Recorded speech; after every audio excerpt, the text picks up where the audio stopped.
Hi everyone. In this chapter, I found that the discussion that was had of a biological role versus the social role in determining sexual identity, I found that pretty interesting how in depth the chapter went into that. And I'm more inclined to believe in the integrative perspective that both factors do play a role in determining sexual identity or enforcing it. And so, like, as far as this, how society shapes it, um, how different cultures portray homosexuality versus heterosexuality is definitely evident.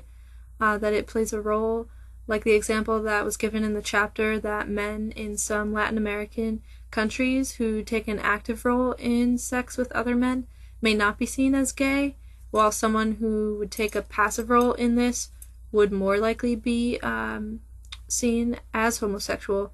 So, these kind of examples show how cultures do play an active role in shaping our labeling of ourselves. However, I do also think that sexual identity has some grounding in genetics, and I have an example, like the example of the study with the twins that was written about in our textbook. Um, that reminded me of a good friend of mine who is gay, and he has two brothers.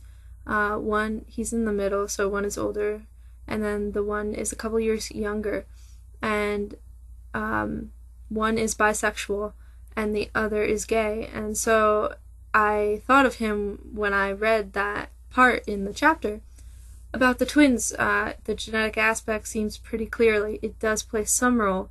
There's something in genes which might predispose you maybe towards attraction to a certain gender, toward one sex or another, but I think that the social aspect more or less puts a label on this attraction. So